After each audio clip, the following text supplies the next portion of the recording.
Hi, everybody. Just trying to get Melissa on with us to go for our interview here.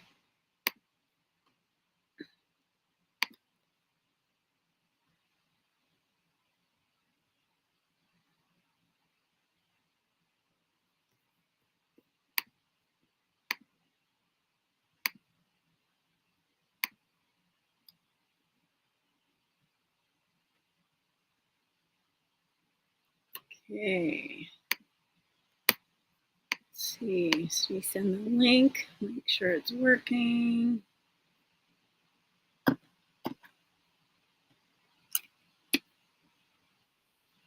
Ooh, maybe there. There we go. Got her. Yay. Hey, we got you. How you doing? Good. How are you? I'm really good, thanks. I'm glad. It'll be like the first time I've got it to work right off the hop. Yeah, no, it's different when it's different things, right? There's so many different ones and everybody acts a little differently. Well, right. And so luckily from the last time I knew the link would work. So we'll wait for that. Cause last time I reset everything and ended up screwing it up and it took me like 10 minutes, I think, to get it sorted. So I'm glad So do you have to add people into it or they're just automatically watching or do you have to add? We can invite up to 10 guests here, which is the invite link, I believe. So you and I are here. That's the only link it gives me. So I think that is it. And then I accept them in. Gotcha. Otherwise, they have to follow on Facebook or on YouTube. And we are live now, just so you know. Okay, perfect. So to get started, I just want to let everybody know that Melissa and I first met when both on the board for the Alberta Forest Free Alliance. I was actually thinking as I was getting ready for this that might be one of my next interviews to do. For sure. Yes. So yeah, this is Melissa with Through Your Pet's Eyes Animal Rescue. And you're not in Edmonton, but you're just in Wetaskiwin, right? Or around there? Well, we're based kind of in central Alberta, so it's kind of Edmonton, Wetaskiwin, Pigeon Lake, kind of Leduc, those kind of areas. We do have some fosters in Red Deer and Calgary, but it's mainly focused in Edmonton and Leduc. Having fosters almost, as long as you're within a couple of hours is handy, no matter, what direction. Exactly, I think, right? Exactly. Perfect. Okay. So then let's just start with the heart behind it all. What inspired you to start Through Your Pet's Eyes Rescue? Well, it was back in 2014, and it was just a bunch of people from my community and the area that were having puppies that they couldn't get fixed, or there was just litter after litter on these farms or whatnot. And I always wanted to work with animals. I worked with animals previous to the rescue. I worked in an animal, like a kennel, which I enjoyed. I enjoyed working with the animals. And I don't know. I love helping animals and I love helping people. And it was just like, this is a good way to do it. So I started back in 2014 and then it's kind of evolved over the last 10, 11 years now. It's just grown bigger as the time has went on. That's awesome. And I just out of actually my own curiosity, do you have anybody working on there with you, or do you do most of it kind of yourself? Oh gosh, no. Back when we started, it was lots of me and my family. And as we grew bigger, it just, and becoming a nonprofit and whatnot, it took a lot more people. It's a lot to manage your social media, your fundraising, your events, everything. So now at this point, for probably the last 3 years, we've had a board of directors, and then we have somebody who's in charge of fundraising, somebody who's in charge of events, somebody who's in charge of social media, and I'm the executive director. So I'm kind of just the one that kind of guides everybody where they need to go. So definitely now at this point, no, it's a whole team of people that work together to make this work. Otherwise it would be near impossible. Right. Well, that's awesome. It's so nice when it works out that way. You obviously have been doing a great job. Thank you. You're welcome. Well, yeah, right. Like when you've grown that much and and made a name for yourself, as we'll get into with your your methods and stuff like that. So you've kind of said that it's really your passion, working with animals. Can you share a bit about your mission and what makes your rescue stand out from other rescues? One thing is we love to be transparent. I do not like hiding things from adopters, and I don't. I am upfront and honest with people. Same thing when it comes to cute puppies or cute kitties. Lots of people, they, want to immediately adopt it because they're cute and cuddly. But I've known from the tens of dogs that I fostered. Puppies are work. They're a lot of work. They're like babies. And it's very, with our rescue, we really try and focus on transparency. And we also focus on making sure it's the right match for the person that's adopting the dog. There's lots of people that want a dog because they look cute, but at the same time, the needs of the dog are much higher than what that person can meet. So it's, as a rescue, we really struggle. We really not struggle, but we try and do our best to match everybody up as good as we can, and also be transparent with the issues that the dog may have. Right. Just brought up, I think I might bounce around on my questions here because you brought one up that it says, so making sure that they match up in terms of, energy levels, puppies, the extra work. Can you kind of walk us through how you match up adopters with their new pets bringing home? Like, is there a questionnaire or just kind of through asking them, that kind of thing? Yeah, so we do, when we do our posts on Facebook or on the website, we go into in depth of what this animal is going to need, and then we post an adoption application that people fill out. So that has an in depth about a bunch of questions: what energy level you're looking at, how many times you're going to be able to walk the dog, how long is the dog going to be kenneled when you're away, so on and so forth. So we don't post the adoption application until we have a write-up of the animal. So we want people to read the write-up on the animal, what that animal needs, and then do the adoption application. So we don't necessarily have like a lineup of people just wanting, like sometimes we do for smaller dogs, especially, we'll have people fill out adoption applications and they'll have what they're looking for. And then once we get a small breed animal, we try and match it. But sometimes just because they're small doesn't mean they're low energy or, they still need a lot of stimulation. So it's kind of a juggling act. We try and, match them up as good as possible. But with our questionnaire and our adoption application, we go pretty in depth on what you're looking for and what you're able to accommodate for the rest of the animal's life, not just, for this year, or for this month, for the rest of the animal's life. Yeah. As I know, once I went to college, taking care of, 2 Huskies while in college, it definitely changed things. No kidding. I can imagine.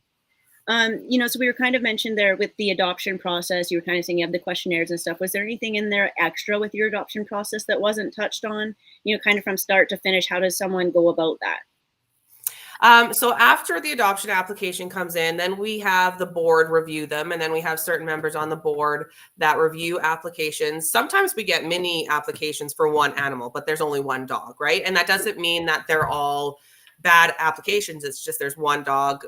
We can only do so much. So sometimes there's a bunch of good applications, and then we kind of go through on which is the absolute best for this animal. Then once that's completed, there's reference checks. And then there's also a video that we have that was made up by my mentor, Sheila Hudson. That was with Hudson's Hound. She made up a video for us. So it's learning about body language. It's all stuff and it has code words in it. So we send it off to the potential adopter. So they have to watch the video and then they have to come back with us with 2 code words. So we know that we actually watched it. And then we go from there. We reach out for a meet and greet with the foster family. We don't adopt on the spot. So we do a lot of events as well, but we don't adopt on the spot. People often impulse adopt when they can take the animal home right there. But if, you're told you can't take the animal home that day and then they actually have to think about it, then we try to avoid the impulse adoptions. But, and then there's also a guidelines form that we have them fill out, which goes into in-depth about force retraining and no alpha, no pack theory. It kind of goes into depth on what we're looking for in an adoptive or a foster home. Okay. I really like that you don't do the same day adoptions, like, on that spot, like, it's something that I don't think I've even really thought of that much. But I think that will make a huge difference, like you said, of just making sure that they're staying in the homes that they get placed in. Mm-hmm. Yeah. So one big thing with us is we don't like returns. Like we'll take them, but we want to make sure that our rescue has a low amount of returns. And in 2024, I believe we adopted out over 100 animals, and I believe it was 6 that were returned, some due to medical issues in the family and so on. But we really want to make sure that we're lining them up properly and that we don't have the returns. That's a pretty good percentage, if I do say so myself. Yeah, right? I thought so. I was like, that's good. I mean, especially if it was over 100 and you only had like 6, that's less than 6%, right? Yeah, so that's good, and if it can be Yeah. 0, that's great, but we think that's manageable. That's Yeah, I don't acceptable. think if you got down to 0, I'd be very surprised just because there's so much unforeseen stuff in life, but, less than 6% is pretty dang close. Yeah, Perfect. for Okay, sure. so you describe your rescue as force-free. So for folks who may not be familiar, how do you kind of define that in the context of animal rescue and, working on their behaviors and rehabilitation? Well, the main thing is when we get the animals from the get-go of us getting the animals, whether it's from a place that's used aversive techniques or, a surrender where they were trained with a prong collar or whatever, from the get-go of getting the animal, we start with slow go at the dog's pace. We don't rush them. It's harnesses, and sometimes we get dogs off reservations that are terrified of Yeah. even the harness, right?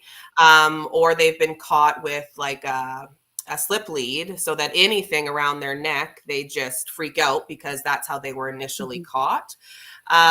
Or rabies pole, stuff like that. So we have to be really sensitive when it comes to animals coming in. That's when we can kind of judge where their Mhm. threshold is. So from the get-go, it's slow, steady at their pace. It's halters from the beginning, and just slow and steady. We watch what they need. Lots of them need grooming as well, and some of them haven't been groomed in their life. So we have groomers that we have on standby as well that are force free as well. And it's everything is at the dog's time. We're not rushing. We're not trying to get them in and out as fast as we can. It's a matter of making sure that they are comfortable. So then once they're comfortable, then we can kind of um, pick them apart a little bit, piece by piece, to see what makes them, what makes them Mhm. unique, because every dog is different and has different quirks. And it's kind of like building a puzzle, right? So when we get them, they're in a Yeah. million pieces. And then we work slowly, and slowly the puzzle starts to come together. And then we start to figure them out a little bit more, what they need in an adoptive family or a foster family even. So that's kind of what we do, is we kind of build the puzzle from the beginning and see what we're working with. Okay. So just kind of going off of that, because I'm guessing, like, obviously it can't, again, all be you doing this. So, at what part of these processes do the foster homes play? Are they kind of going out to any training or doing stuff themselves at home? So for the most part, it's at home. So as you know, I'm a Yeah. trainer as well. So if there's certain questions, like lots of it, like we have a handbook that we give out to our foster homes. So it's a handbook that has resources for them. So crate training, loose leash walking, potty training. It's all in these handbooks that we give out to our fosters so that they have resources to Mhm. look into. Anything that's more of a severe behavioral concern, then we look into hiring trainers, forestry trainers Yeah. to work with them. But for the most part, we give fosters the resources they need. And we have a really good community of fosters and volunteers that we have chats and stuff. So somebody needs help with something, there's lots of other fosters that have other things that have worked for them. So we kind of we all communicate. That's a big thing. Is communication is key in rescue, regardless if you're force free or not. You need to communicate with your foster. So we try and keep an open door of communication at all times. And when they need resources, we Yeah. send them the resources. Perfect. So, I mean, I think it almost goes without saying that, obviously after a pet is adopted out, you're available to offer that support as well, being that you're a trainer, either yourself or other trainers that you know. Yeah, so we also have an adoption handbook. So in that handbook, I don't typically put myself because I don't want to be pushing myself forward there, but I will put other rescues, or I mean, other trainers that are on the Force Free Alliance uh, website, and we'll put them on the handbook. So then if they're having concerns with certain issues, then they can reach out directly to the trainer of their choice. And for basic things, we do have people come back and ask us, and we try and help them as much Yeah, as we can. But as things evolve, sometimes they actually need a physical trainer there or an actual puppy class to go to, as opposed to just reading resources for sure. online. Yeah, you bet. Let's see. Sometimes we cover multiple questions when we go through one, so I'm just like, which one is it? Yeah, that's what I was kind of That's figuring. right. Yeah, I kind of doubled back That's a all bit. right. Actually, one really good one would be, what kinds of questions or like things should people be looking for when they're trying to adopt a dog? If they're, here's a rescue, what kind of questions should I ask to know that they're a good, reputable rescue to come from? Kind of things that you can think of they might want to ask or look for. So one of the main things is you want to look if they do have a nonprofit or a charity status. I actually didn't for the longest time, but it's a bit of a something that you can look at a rescue with confidence if they have that, because then their finances are looked at closely and it's transparent. Once again, the transparency thing, you want transparency with your rescue. So often if they're doing adoptions on the spot, also sometimes means kind of just trying to flip the dogs out as fast as they can just to make space for new ones.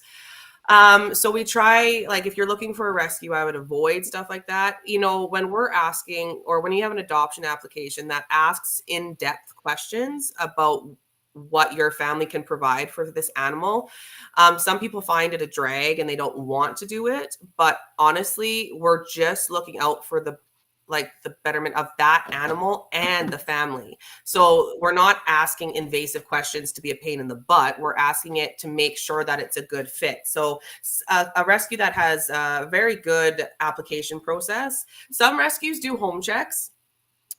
We've tried that in the past. Sometimes we do video home checks, but it's awfully hard when you have fosters all over like central Alberta and then homes also from all over. It's very hard to get somebody to go to all of these spots.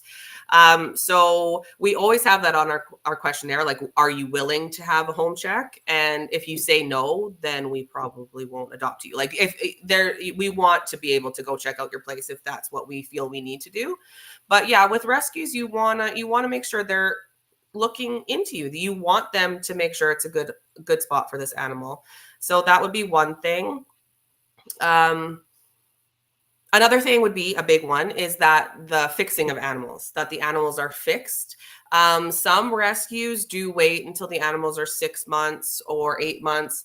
It just gets a little muddy there because once the dog is in a person's home, it's very easy to lose contact, or the person can move or anything like that. And then you can lose touch with those people. And then when 6 to 8 months come, and then you don't know where the dog is, and then the dog's not fixed, and then you worry that that dog is going to be bred. Most of the times that's not the case, but there is times where that has happened. So we are very firm on the belief of spay and. Oh no, we just lost her. Hang on, guys. We'll see if we can get her back. Oh, there we go. Oh, sorry. perfect. Where'd you go? Yeah. No, where was I now? No, I lost my train of thought. Fixing the animals. So yes, make sure the animals are fixed. There are studies about certain breeds waiting until they're a certain size before you fix them. And we acknowledge that and we know that, but we also have letters from our vets, from the medical association and so on, that it promotes early spay and neuter because it outweighs the damage that can be caused, the percentage of animals that actually have issues by getting fixed too soon, as opposed to the issue of overpopulation of animals everywhere. So we promote early spay and neuter as young as we're able to. And then most rescues do that, but there still are a few that wait until they're 6+ months. So not that it means they're not necessarily a reputable rescue. It's just, it's harder to keep track of everything when dogs are all over the place and not fixed yet. It's a lot of following up for vet appointments and so on. Yeah. Totally makes sense. Let's see. For people that want to help out but aren't ready to adopt, what are some other ways that they can help support other than kind of fostering? So volunteering can either be events, like we have events at pet stores or, pet events throughout the summer, especially, where they can come and they can play with the dogs and take them for walks and fun stuff like that. There's also, and if you're not able to be there in person, there's also virtual stuff like fundraising ideas, helping us with fundraising ideas, social media, Social media is a big one. Making content, making good content for Facebook and the website. Those are also ways people can help. Donation pickups, doing vet appointments, helping fosters drive the pets around to different vet appointments or picking up donation items. That's also another way people can help. Also, just sharing good posts is a really good way to help. But definitely volunteering is the next step if you can't do fostering. Yeah. So for all of those listening, through your Pet Size Animal Rescue on Facebook, shares pictures of the pets that they have in their care all the time. Please hop on there, go take a look, share them, see if we can help find some homes for them. I've been sharing some on our Taylor page for the last few days. I've had a few of my friends kind of, oh my gosh, that dog's so cute. They so are. Now let's go see if you're right. All of them are. Let's go see if you're a good match now. Yeah, right? Let's go. Yeah. Are there any other kind of rescues or organizations that, you work with, kind of in the rescue that help out? So the rescue community is quite large. There's tons of rescues out there. We work with a lot of them. We do work with a lot of them just trying to place animals. We're also partners with the city of Edmonton, so we take a lot of animals from Animal Care and Control in Edmonton. They're a good help. They're a great help, and they're great with their animals. But yeah, it's to list one or two. It's not like there's so many rescues that we work. Like the rescue community is good at collaborating together to get the animals into homes. So there's so many moving parts that we work with as many reputable people as we can. Like we don't want to work with somebody that's just starting a backyard rescue or whatnot. We're trying to work with people that have a history and that are reputable. Yeah. I think it was just a few weekends ago, there was a big one that you were a part of, if I'm not mistaken, with a bunch of other rescues. Yeah, it was a pickup off a reservation in northern Saskatchewan, and yeah, they brought in over 100 dogs, and it was, I don't know, 20 different rescues that all kind of helped, and it was a big effort, but all the dogs got placed like in rescues, so that's one step in the right direction for sure. So that really puts into perspective how many rescues can help with just one rescue, so to speak, right? With over 100 dogs and like 20 rescues, that's massive. Yes, for sure. Any upcoming fundraisers or events right now that you want to let people know about that we can kind of maybe pay attention to or help donate to? Well, right now we just ended our chocolate one, but we will be starting up a raffle in May. So we kind of always have a 50-50 or some sort of raffle going on. So we will be starting that in May. And then also in end of June and in July, we have our online auction, which we're currently looking for items for. So it doesn't have to be anything pet related. It can be gift certificates to restaurants or homemade items like blankets, stuff, anything and everything you could put in auction. That's right. What I have friends in Edmonton that do massage. So something like that, like a gift certificate to massage. Okay. Exactly. So we'll be doing that at the end of June, beginning of July. So we're kind of collecting items now, but otherwise it's kind of just a revolving door of fundraisers, different fundraisers. It's hard to pick the right ones that'll actually get good traction, but definitely a raffle coming up in May. And then we just have events. We have events in Edmonton, May 16th at Fire and Flower in Edmonton. We have the link on our page, but nonetheless, we're doing a bake sale and lemonade stand, little events like that, pretty much from May until the end of summer. Nice. That'll be good. So at the Fire and Flower one, like, are you having adoptable pets there as well? Yeah. We bring like everything in the Fire and Flower. It's all kept away, no animals getting near anything bad. So it's just more so to get them exposure. So yeah, dogs and cats come and people come say hi, and it's just a good experience for the dogs. If there's certain dogs that will not tolerate that type of setting, they don't go. So we only bring the animals that we feel will be comfortable in that situation. So it's lots of puppies usually because they're a little bit easier to manage when it comes to that kind of stuff. Yeah, and we know they're tough in other ways, but very friendly when it comes to that kind of a scenario. Exactly. Yes. Right. So for the next few years, do you have any big goals for the rescue, or just kind of keep trucking along how you have been? We're gonna keep trucking as we are. It's a lot of work. It's mentally exhausting. There's never a dull day.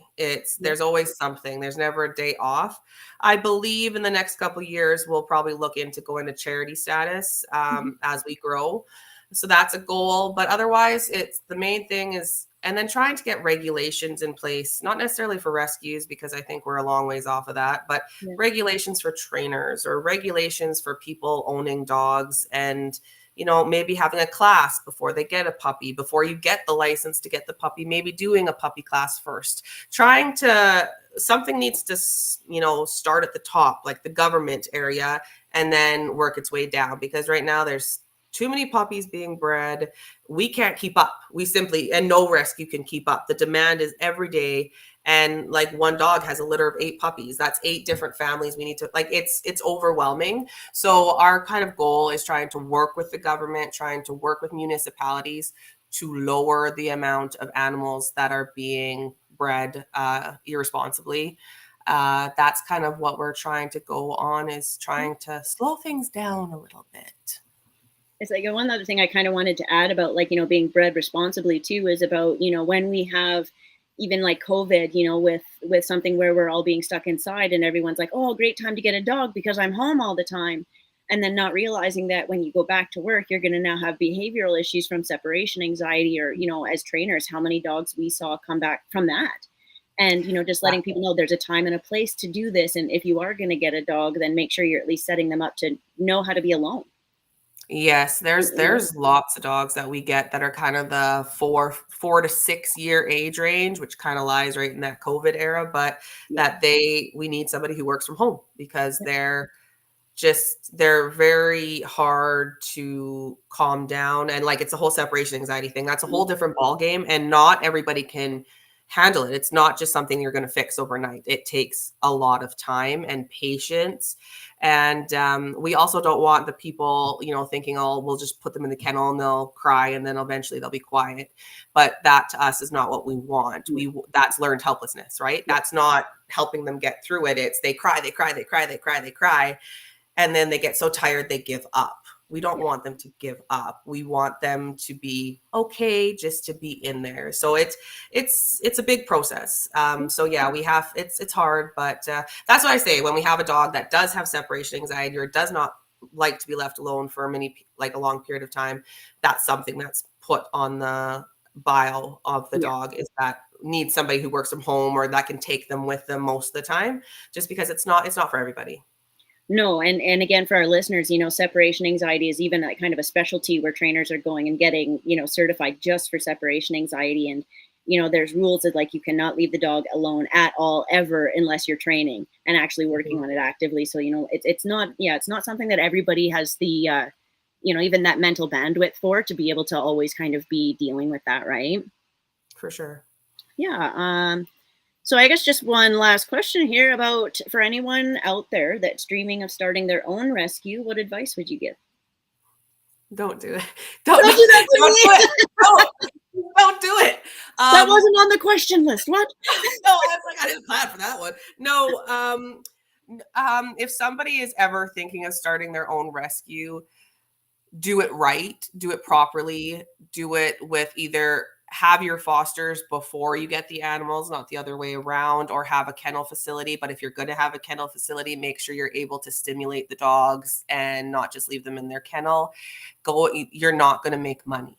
You are not making any money in rescue. So if you're going to do it, you better be rich, or you are just, it's ultimately you're volunteering your time, and there's never an off button. Never. Labor of love, really. It's, it's and like, if I could stop tomorrow, would I? No, I wouldn't, because it's my passion and I love it, but it's exhausting and mentally too. And sometimes I feel, I'm just getting insensitive. I'm getting hard because the amount of things you see, you can't cry. You'll be emotionally drained, right? So it's definitely not a fun, whimsical thing to start your own rescue. Yes, you feel good that you're helping the animals, absolutely, but you don't get a pat on the back. You don't get anything physically. You get the kisses and the licks from the dogs and knowing in your heart that they're in a good spot, but that's not always enough. That's not always enough for people, but it's a very hard thing to do. And if I'm going to say anything, start off small. Don't ever try and be big from the get-go. And make sure you work with municipalities and reservations, work with them properly, work with the chief and council. Don't just burst in there, and work, like I say, work with municipalities. That's the way. Work with big cities, work with the smaller cities, because that's part of it. You have to work with everybody. You can't just pick and choose who you want to work with. You kind of have to have a good wide range of people and resources and networking that you can work with in order to be, in my mind, a successful rescue and actually do it for the right reasons. I think it's kind of a good point where you're like, just, because you do work with so many of the rescues. If you ever were wanting to start one, reaching out to a reputable rescue that you look up to, and asking questions, or, even saying like, how can I just help your rescue versus starting out a new one? Because even having one extra person can expand what an already existing rescue can do, especially if you have the same dreams. Yeah, so that's another thing, like by offering to volunteer or at another rescue, or even be a board member of another rescue if they're looking for board members, then you kind of get a little bit of a taste of what it's like before just jumping in and hoping for the best. It would be good so you can kind of open your eyes a bit to what it's all about. It's not butterflies and lollipops. It's Yeah. You got, I'm sure there's that time when you find that dog, the home, and they're happy. You have a nice moment there, but it's not every moment. no, that's sweet. no. And the hard ones, they stick with you. They stick in your brain. They stick with you forever. So there's lots of good moments. There's lots of good moments, but the bad ones stick with you. So it's not for everybody. It's another thing that's not for everybody. And another thing is, if you want to help animals so bad, foster. Like, that's a good way to start. If you're able to, then foster. And then you can kind of see what it's like going, from this type of a puppy to an adult to a scared dog. So you kind of see what you're getting into. But yeah, it's definitely not a good idea just to jump into a rescue just because you think it's cool to rescue animals. Start working with another reputable rescue first and feel that way out before you jump into the deep end. That's so good. I was going to kind of mention, now if I can remember what I was going to say. It leaves me so quick sometimes. No, it's age, I think. Right, I know, right? I'm like, what am I doing? Oh, yes, with fostering, I was going to say, like, fostering, or like getting into rescue and kind of having that little test out, go work with another rescue and, or work on the board. Another really great thing for people who are thinking of adopting but are unsure, I always mention to them, foster. Like, go and foster a dog first, because then if it doesn't work out, you can try fostering another one. But at least you're then helping a rescue in the meantime until you find one that you do want to adopt. And then, another thing I was going to say is, as my old boy is about 14 years old now, and, we'll probably pass over the Rainbow Bridge this year, unfortunately. But I've been thinking a lot about fostering myself, and reaching out to yourself and saying, like, hey, if you got a tough dog, send him my way. Because I really like to help these dogs find a home too, I don't want to start my own rescue, but I could totally help, like in that regard, right? Yeah, it's great to have a good stepping stone, like the rescue's a stepping stone to their forever home, right? Yeah. So it's always good to have fosters that know what they're doing, essentially. And like I say, we're there to help along the way.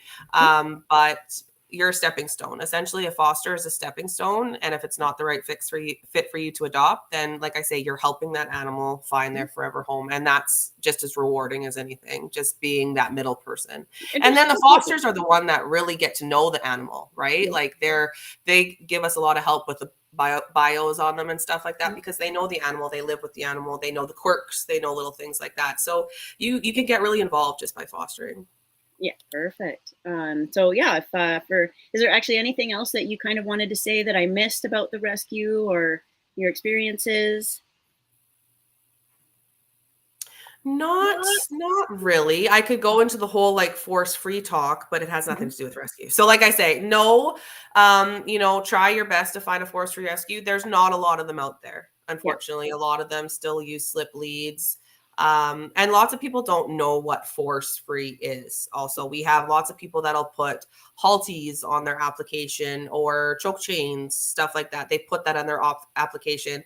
But then we come back with a response that like, that's not force-free. Here's an example of force-free. So many people don't quite understand what force-free means yet, unfortunately, which is something that needs to be broadcast more. But yeah, try and find force-free. No intimidation, no scaring of the animals, no overpowering the animals. If you see a rescue that's overpowering them or sending them to board and trains for months and months on end, take a deeper look. Yeah, so it's really about that kind of slower desensitization or, counter conditioning and working with them. I think I have a second you on this popped up on on here right now. Yeah, and then for the Alberta Forest Free Alliance, you had just mentioned the rescues, that there wasn't that many. So I want to just mention to people that the Alberta Forest Free Alliance.com is an organization that lists forest free professionals all around Alberta.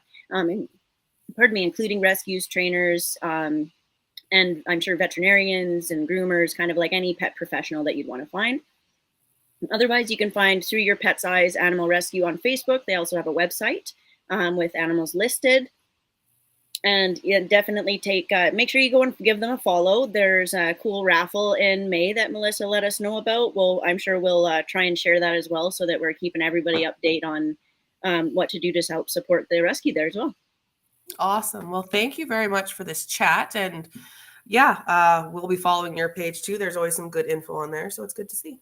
Thanks, Melissa. Have yourself a wonderful day. You too. Bye-bye. Yeah, bye-bye.